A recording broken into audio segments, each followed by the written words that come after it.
Okay, so this is the El Equila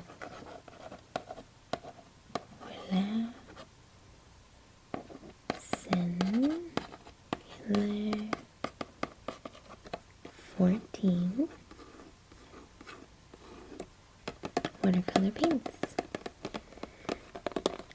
Acrylic extra fine, made in France. So they are honey based. This is probably the most expensive set I now own. They were a Christmas gift. I strongly suggested them when they went 40% off. I was super excited. I was like, hey Santa, maybe, just maybe, this would be a good purchase. So there was very minimal packaging. I do not know if it was sealed, as it was a Christmas gift. So this is what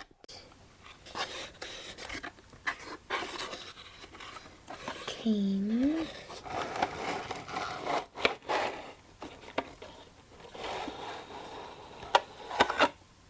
in the box.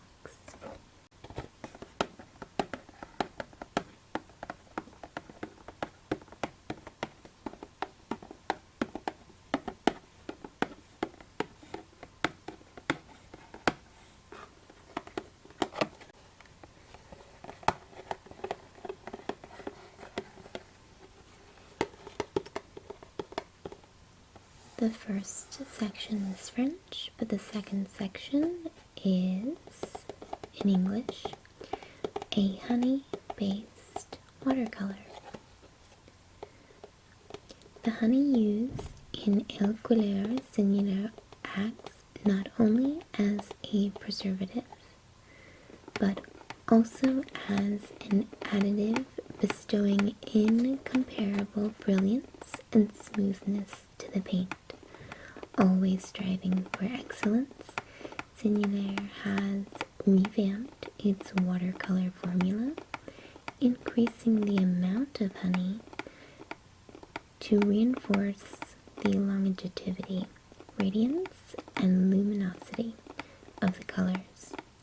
True to Sennelier's roots, the color palette remains that of the Impressionists, and the paint is, as always, made in France using traditional methods.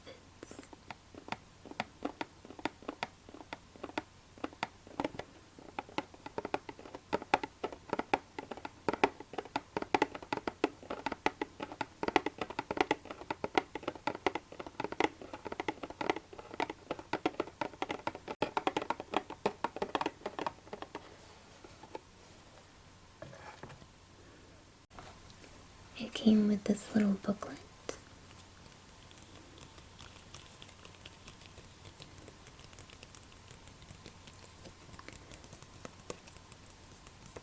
The booklet is more of like a catalog. It just shows everything, or what I assume is most of their products, giving you an idea of what else they are capable of. There's a little timeline in here when they started creating things, which is really cute. They've been around since 1887, it looks like.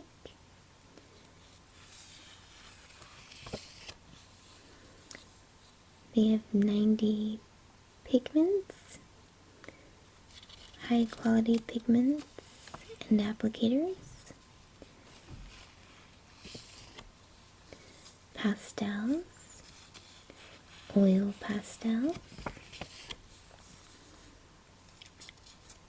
more artist quality oil colors, fine oil colors,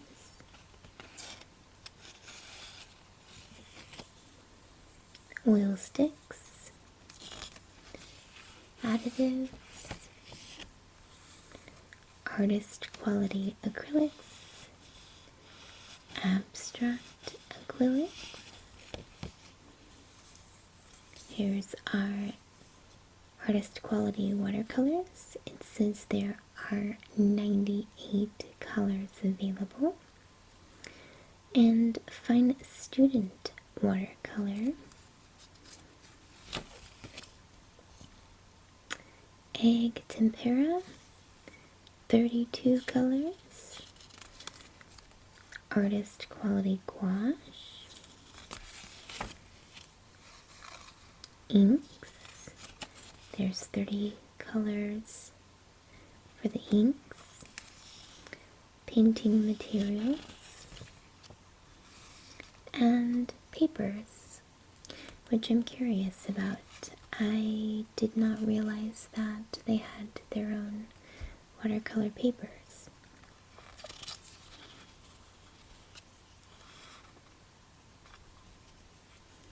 So again, a tiny catalog. Very cute. It's just the right amount of information, and the colors and the pictures were very pretty.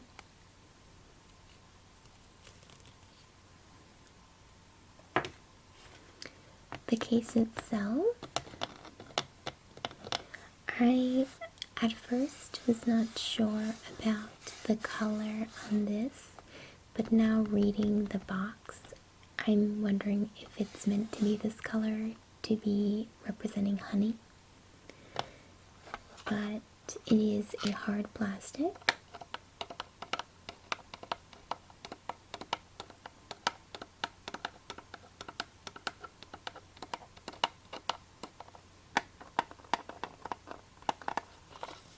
It's somewhat heavy. It's clearly lighter than metal would be. The brush inside is shifting. I can hear it. Let's open it up. When you open it, there's a tiny tray that automatically ejects with this tiny little brush.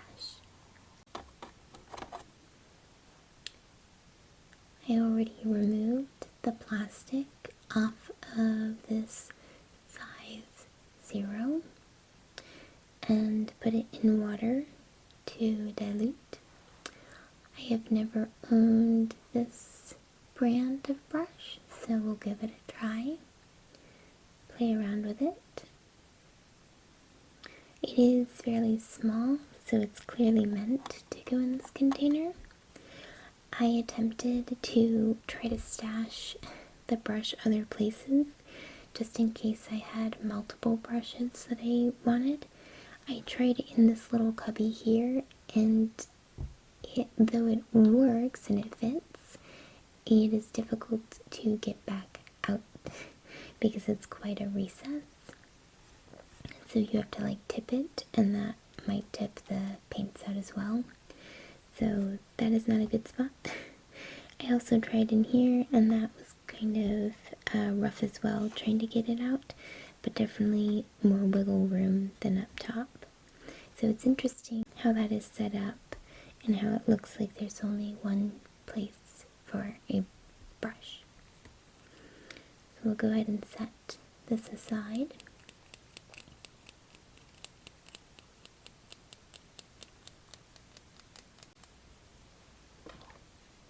One thing I didn't know was that this tray continues to extend. So this is where you would mix everything, and this hole might be where your thumb goes in order to take it traveling.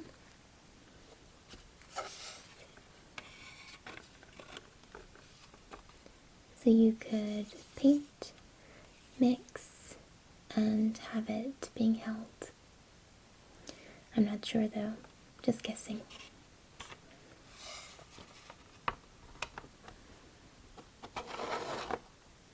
go ahead and unwrap the paints.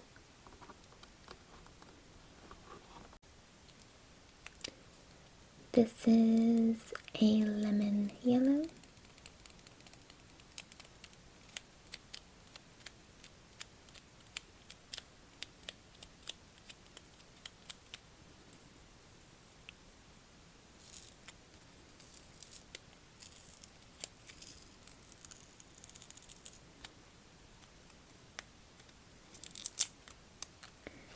This kind of reminds me of a wrapped chocolate.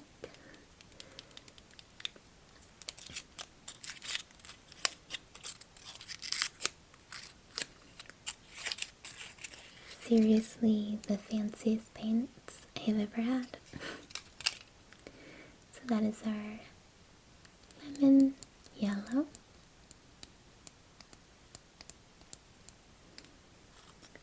I'm not really sure what I need for information on here. It's possible that there's a lot of info that we might use later. There's several artists that keep track of all of the ingredients, like PY3, light fastness of 2. Maybe I should keep them. I'm not sure. Let's see. I don't know.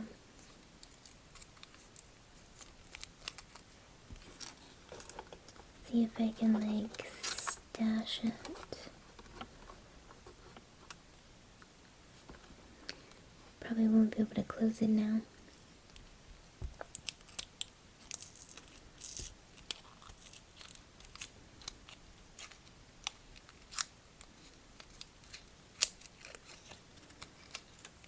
I'm curious if these are individually wrapped.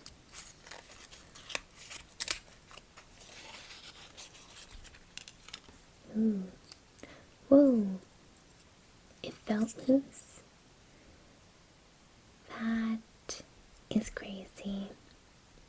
I don't know. That's so crazy.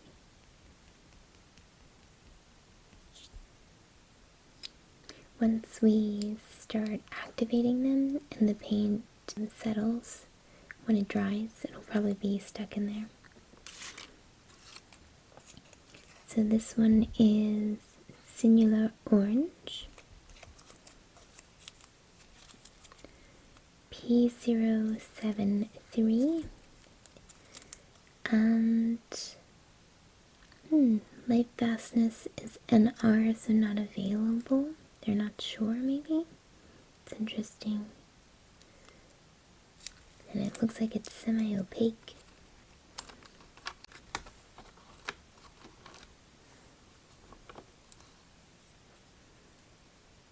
French Vermilion.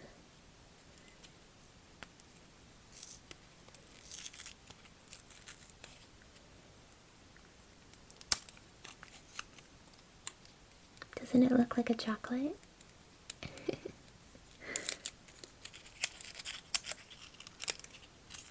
I would never buy these on my own, so I'm really grateful. I kind of want to see. Oh, no. So I'm really grateful for family and friends who gift me things like this.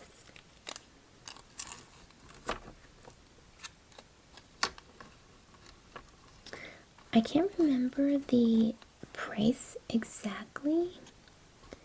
I do know that at the time, it was right before Christmas. More, I feel like,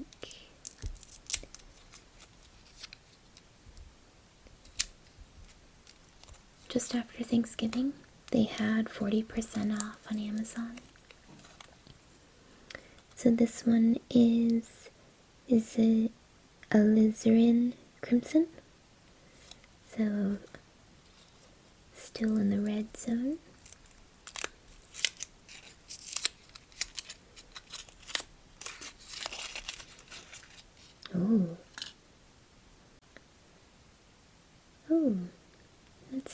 interesting.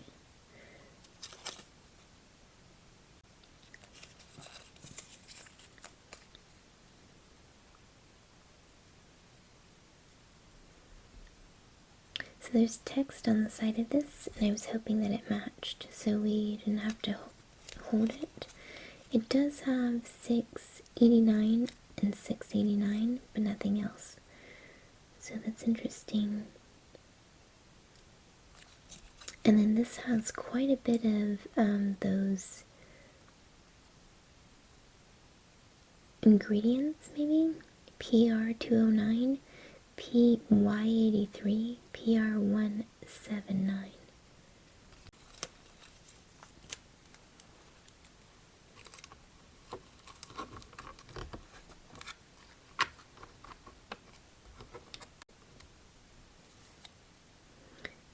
Carmine,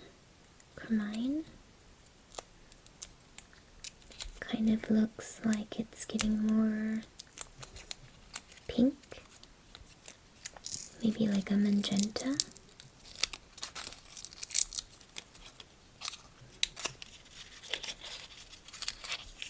Ooh.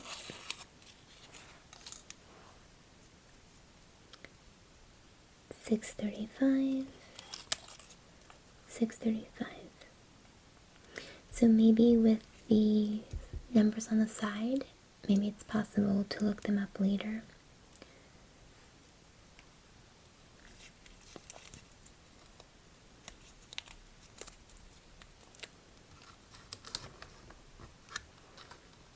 It still looks very red in the container, but if they're extremely potent, it would make sense.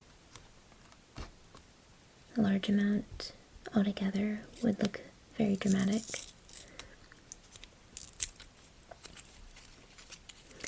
This one is quinacridone red.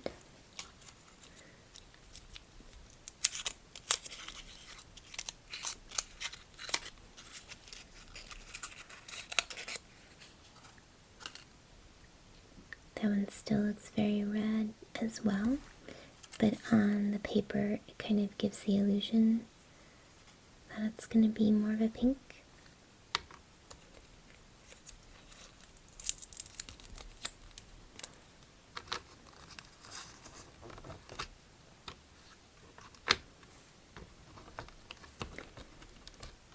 I probably won't keep the papers in here after we do our swatch sheet. I do have a Kiritake watercolor set, and I did not have a swatch sheet, and I dropped the palette and paints went everywhere. So I just want to keep them here for the beginning. Ooh. So dioxazine purple. That is gorgeous. You can just barely see like a purple hue to it. It's very dark. I never thought that I would use purple,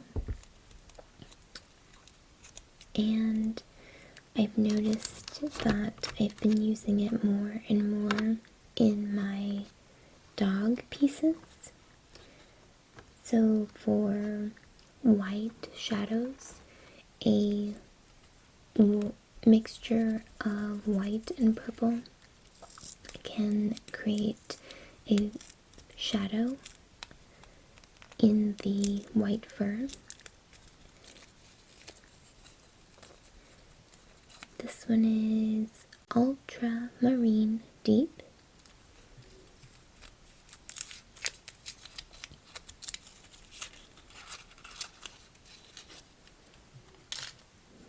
Very dark. We'll see which blue I like more. Right now, I really enjoy my Etcher blue. I can't remember what it's called now that I'm trying to think of it.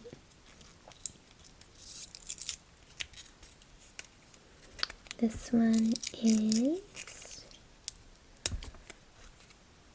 oh dear, I don't know if I can say this.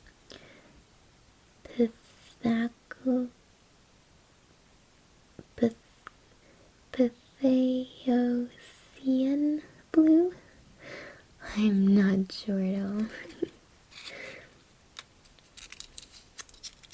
Sounds exotic. Very long. Beautiful. Definitely is a little bit cooler, even just from the pan. This one is definitely deeper.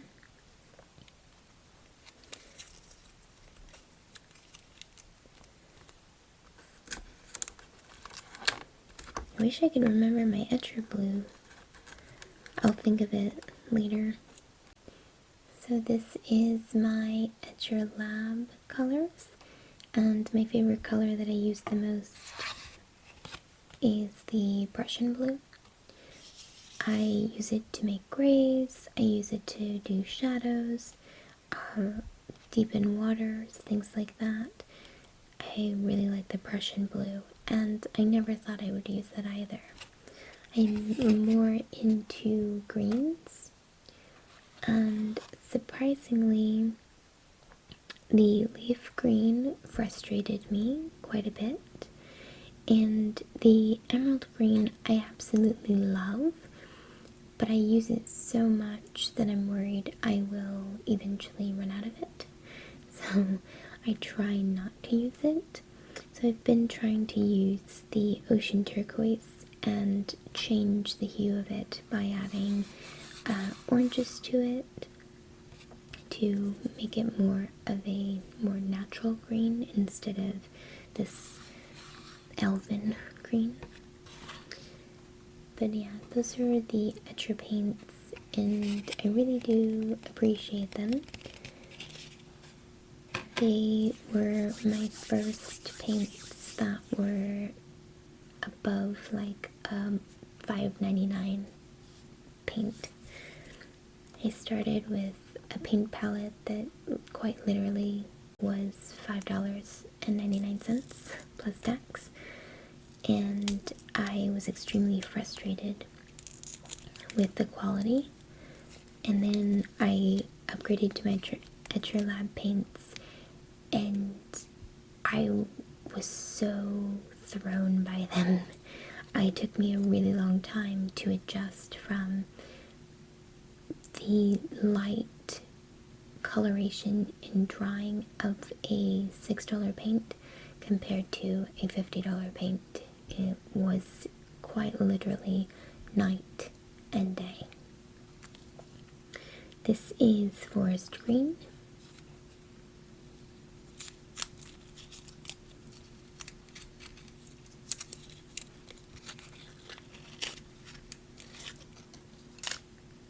It's very dark. It's a little bit more, I don't know how to say it, cooler than my emerald green. Or no, not the emerald, the turquoise green. So I might like this a lot. It might be more realistic.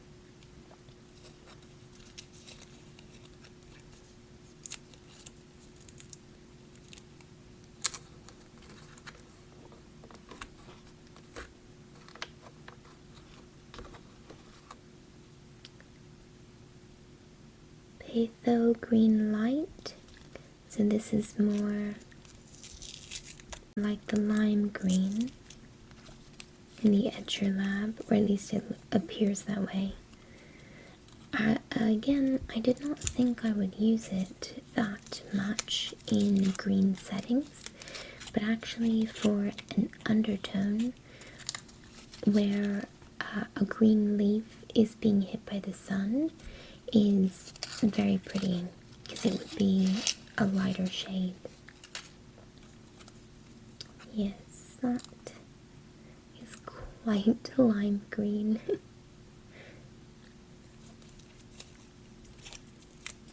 It's interesting because then I start getting ideas of what I could possibly use them for based on other palettes,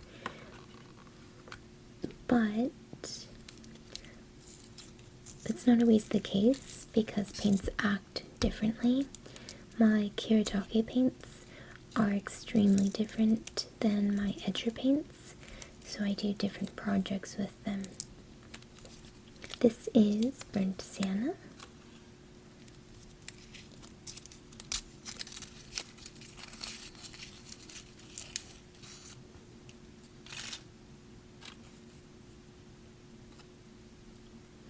I use Burnt Sienna quite a bit in my Etcher paints, and it's mostly for brick, trees, branches. With animals, I tend to use it a little bit in the fur, but it's a very bright brown, and most of the animals that I've worked with painting wise have been on the darker side, so I don't tend to use it unless it's for their eyes maybe. This is Payne's Grey.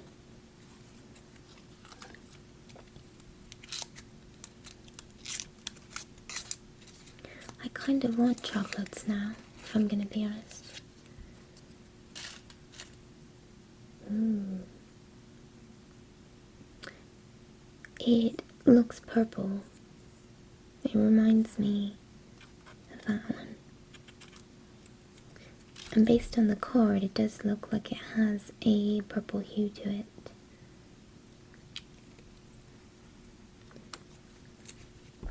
I like when greys have a tint of some kind. Definitely makes it more lively. I prefer to make my grey with dark brown and that Prussian blue, and then I can change the tone of the grey.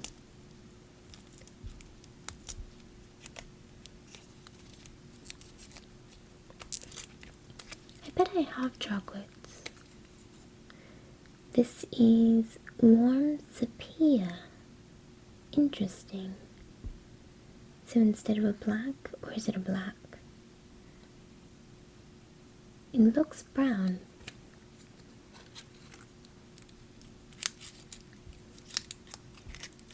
It's kind of rare that I use black, so it's not terribly troubling.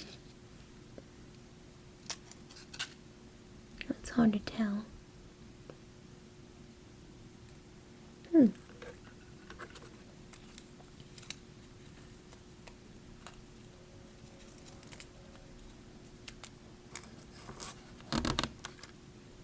Alright.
So with all 14 opened and revealed, let's go ahead and start swatching.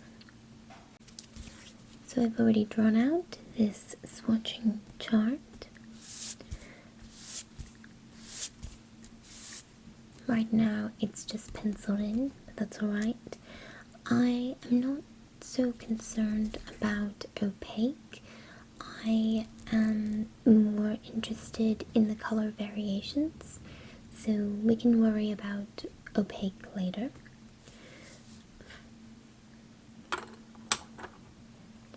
I have two brushes that I will try to start with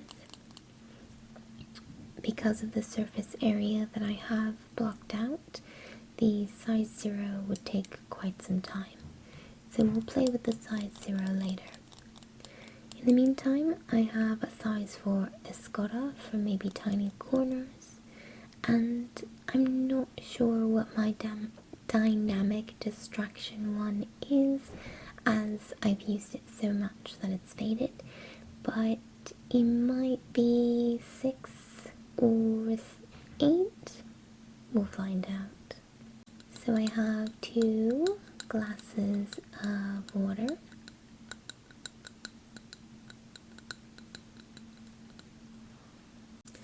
To start things off, I'm just going to test them out a little bit. I'm curious on how well the palette will do, as it is plastic. If you are new to watercolor, plastic palettes will bead the paint, and so sometimes they need to be sprayed down with a chemical or scratched up a little bit in order for them to keep the paint, I guess, pooled instead of beading and spreading apart. So we'll see if it can handle anything for right now. Also, I'm curious on its reactiveness just from water and paintbrush. My Kiritoki paints have to be activated ahead of time by adding water to them and letting them sit for just a moment before I can take up pigment. Applying it with just water on the brush does not work at all for me. So with the honey, I assume that it will be smooth. That is pretty gorgeous. So we'll go ahead and add it here. That's lovely. How interesting. I wonder if it is the honey that is keeping it from not beading. Very interesting. Alright, let's go ahead and start swatching. So we'll get quite a bit of pigment. Start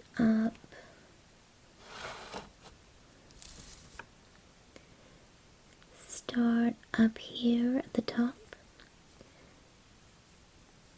adding lots of the color. Pull it down. I'm going to dip the brush in water to clean it off and apply back the leftovers.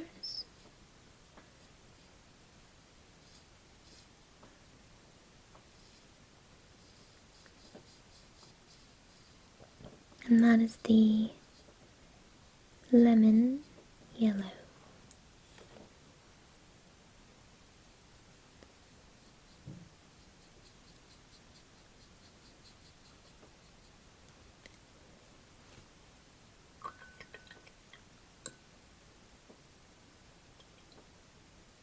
It is very bright. Gorgeous.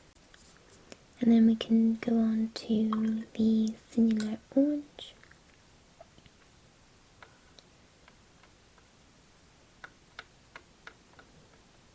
The smooth activation is so lovely.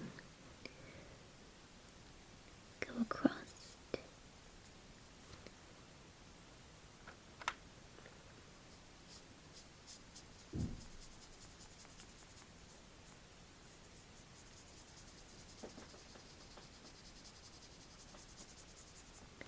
the surface area is extremely large, I will probably move to the larger brush.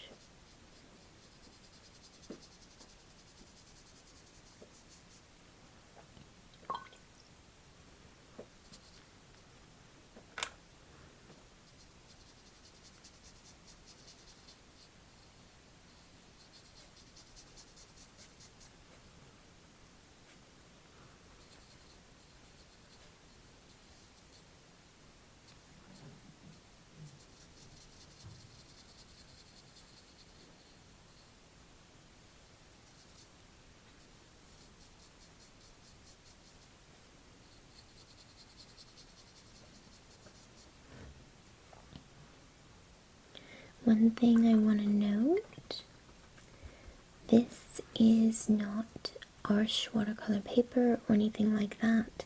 It is a very simplistic 140-pound cotton paper, very cheap, French vermilion.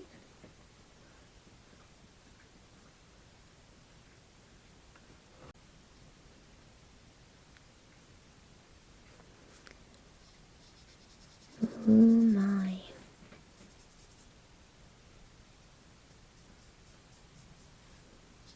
That is lovely.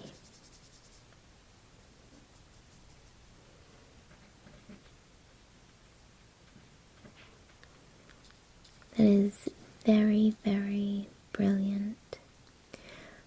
I do not know what I would use this for, but it is gorgeous.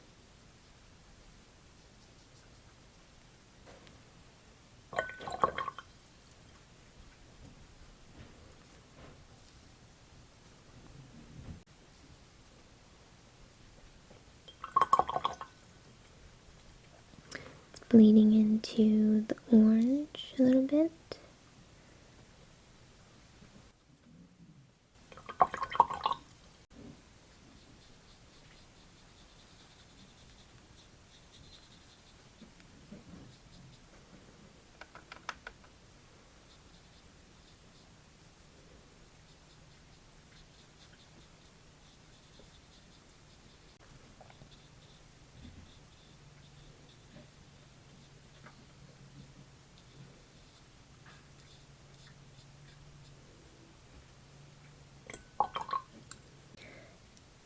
Alizarin crimson.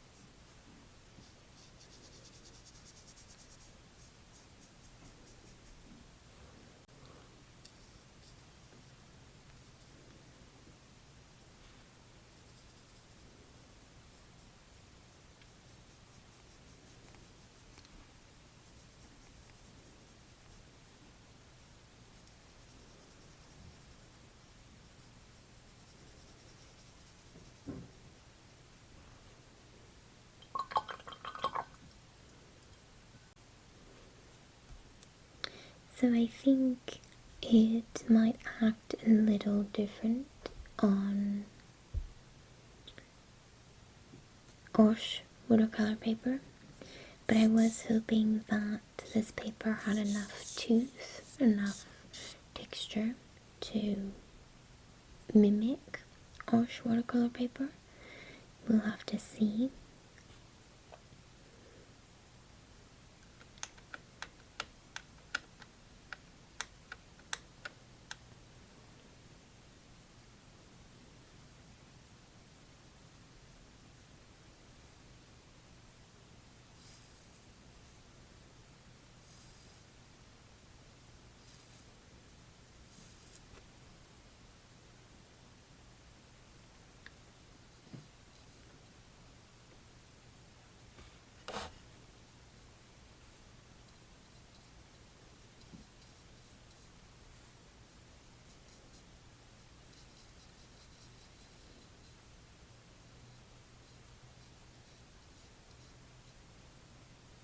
both very pretty.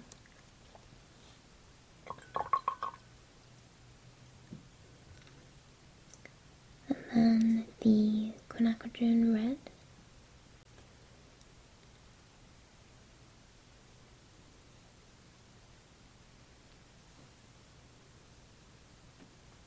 I do enjoy how much color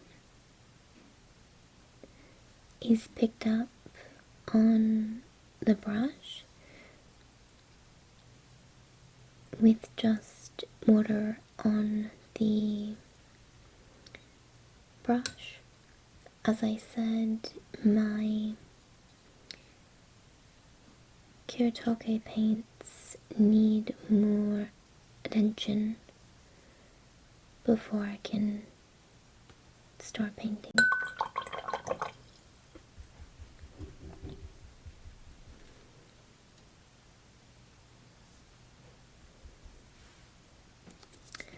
Last one on that row is dioxazine purple.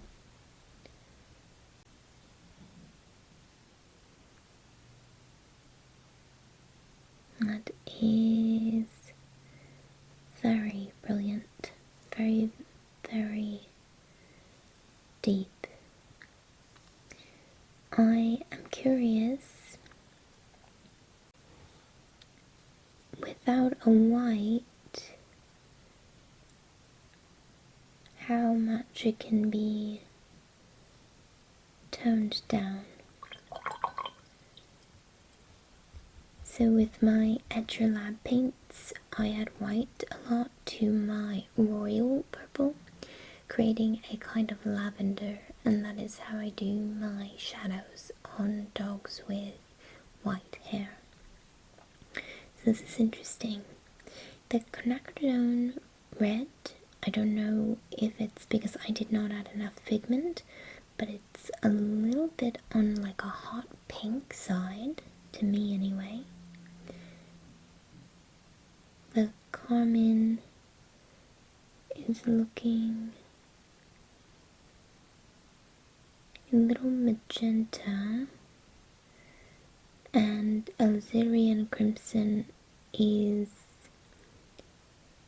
and that's probably my fault, is it's not on a high quality paper, but on here it's very muddy, very dark looking, instead of, maybe it's meant to be more of a maroon, but that might be my fault. Interesting though. Let's head to the second row. Ultramarine Deep.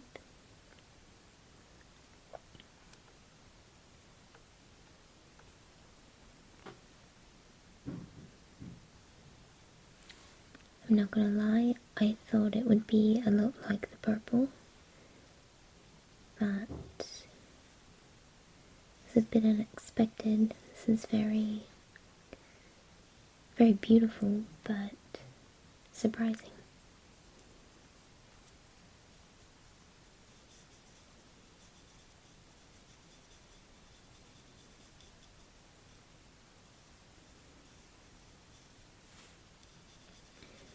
The water on this paper is not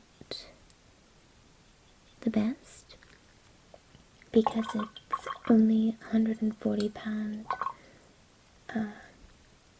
from like a craft store. It's not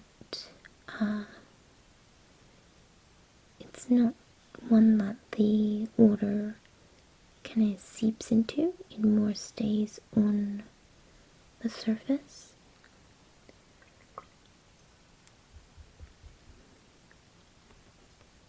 Which is why we have this kind of discoloration where there's too much water added. On to my favorite one that I can't say. The Oceanian blue.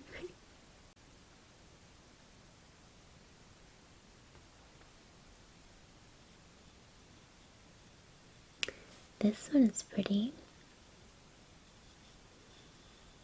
This reminds me of my sky blue that I use often in my etcher paints.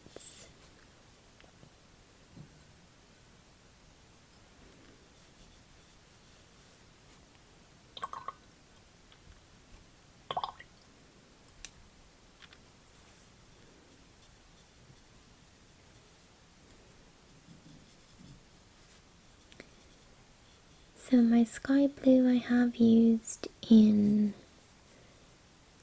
ocean pictures, and very recently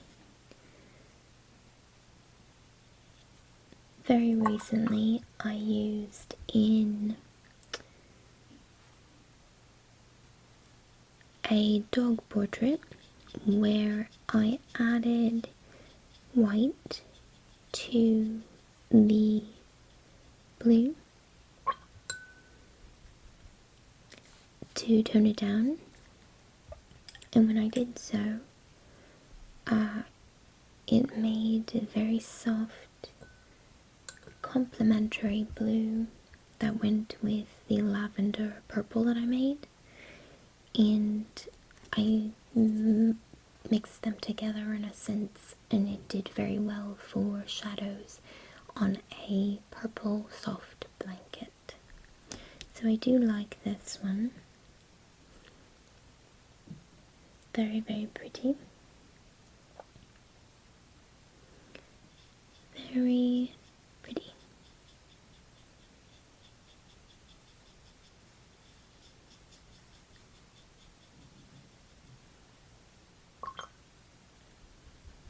And again, it's no fault of the color that it's not doing well on this paper, because I did know that it was a cheaper paper.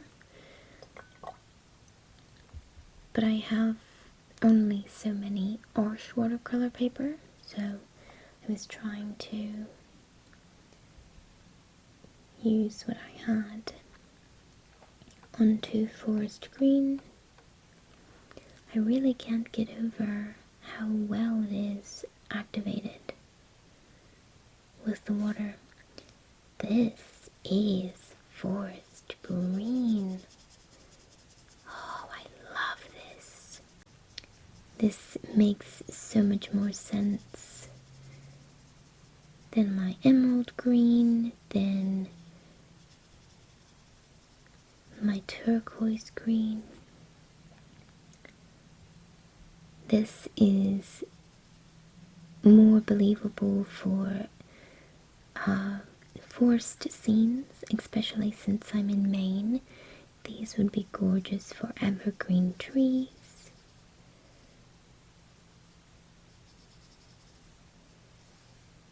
Beautiful. Evergreen trees, mountainsides, fields, and then this can easily be lightened up a little bit with the lemon yellow to make blades of grass lighter. That's gorgeous.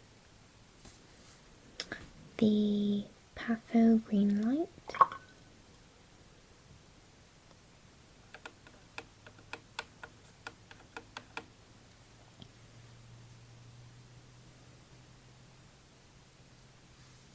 Which is really similar to my Etcher green, and I do use it for catching the sun in plants, in leaves.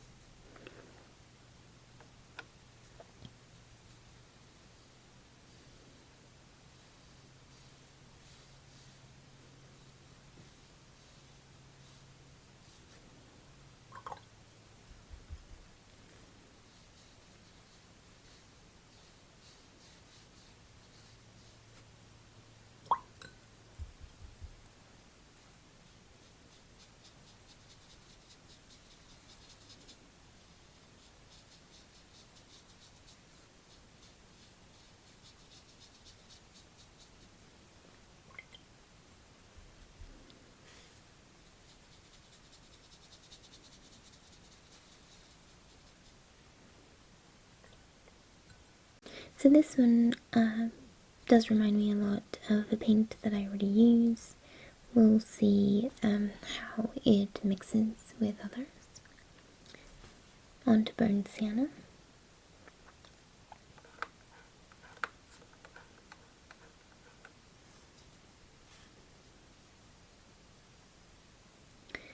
So my burnt sienna is quite a bit redder.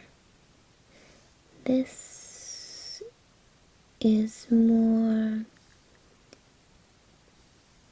believable, I think, for a dog's coat, whereas the burnt sienna I have, once you add it down, it's more of like a ginger. It definitely changes the color of the fur.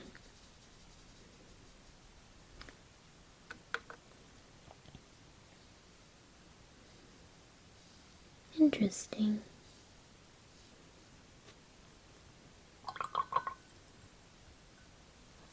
Payne's grey.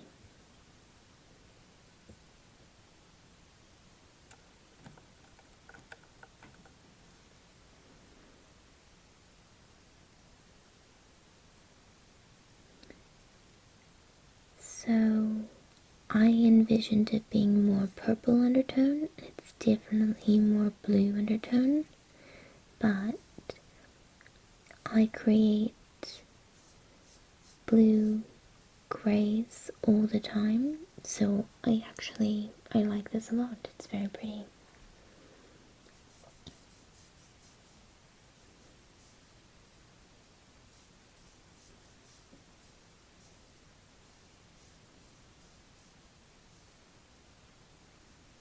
Very pretty.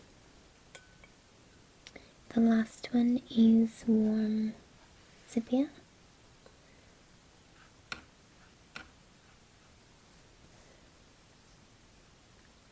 And it is a brown.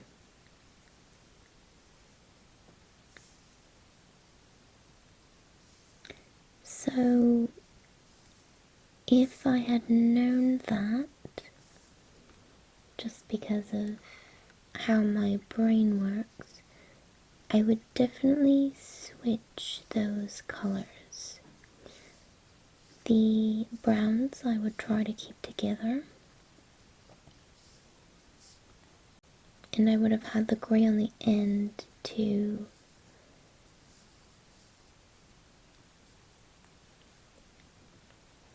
be more of like my black on the end.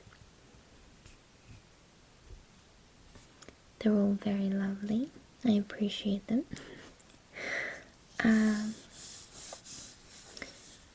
This is interesting. I am a little disappointed in myself just because I did not use the watercolor paper. I really should have, but that is my fault. I suppose we could get out the tiny brush, the size 0, and maybe, I don't know,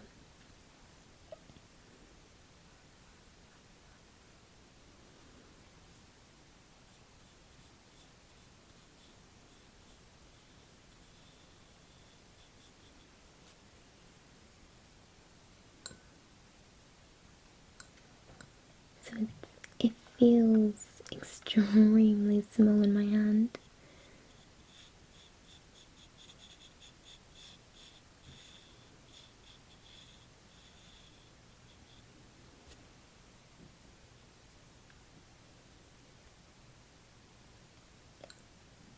It appears to be very soft. It does well in activating with the paints too, and it seems to hold quite a bit of paint actually for a size 0. I am typically used to using size 0s for detail brushing, so they tend to hold very little paint. So that's interesting.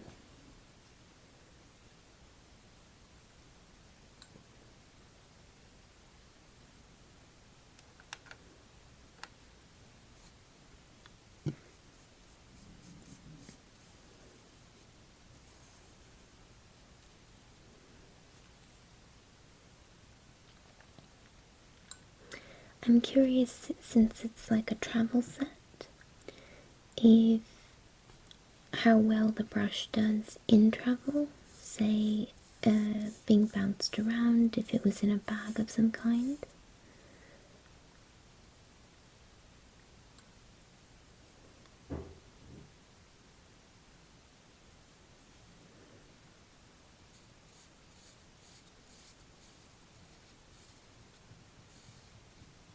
That purple is something.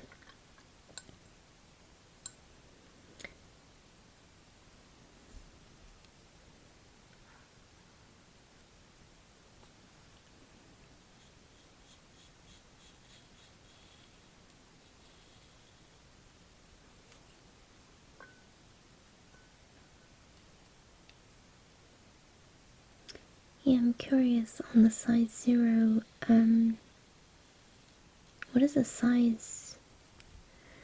Maybe I'm thinking of like a size, have you seen those extreme detail brushes that are like /03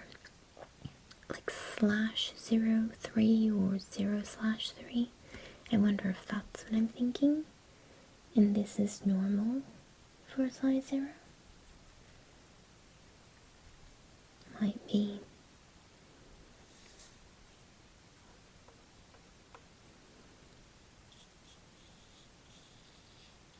This green is seriously the best.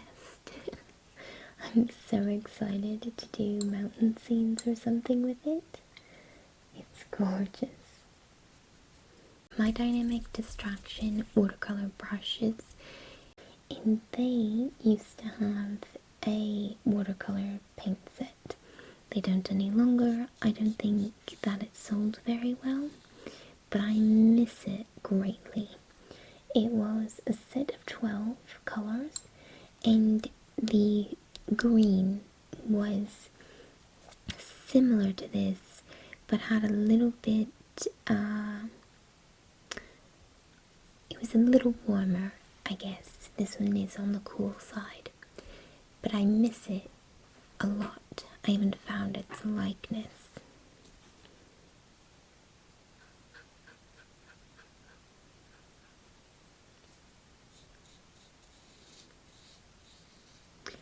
I'm still surprised by the burnt sienna. I wonder if mine is unique or like an oddball out.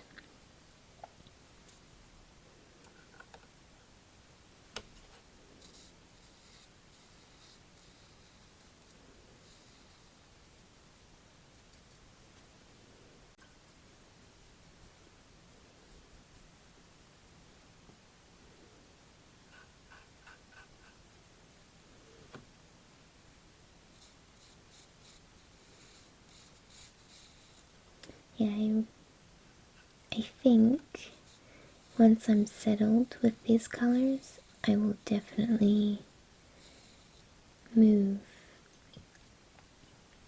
I will definitely switch these two, because that'll just throw me off. In my etcher paints, there were reds that I did not like how they were coordinated, because the pink was like random, I think, in here somewhere, and then it was red again, and then purple, and it drove me up a wall. So I would switch it so that way the pink was close to the purple. Don't know why, it just helped me. Alright, so there we have it. L'Aquarelle Sennelier travel box.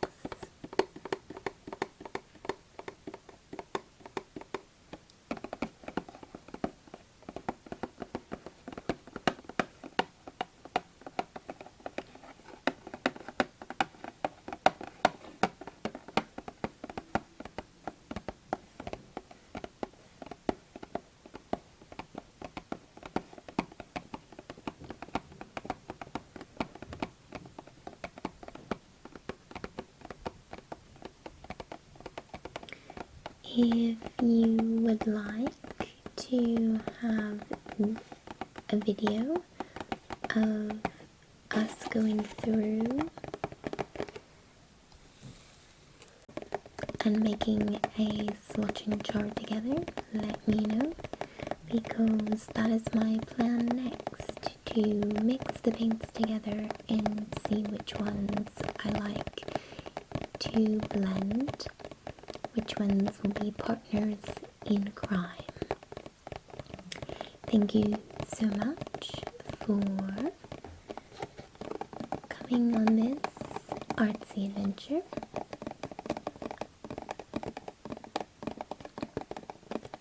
I hope you find some peace of mind and rest today, and we will see you very soon.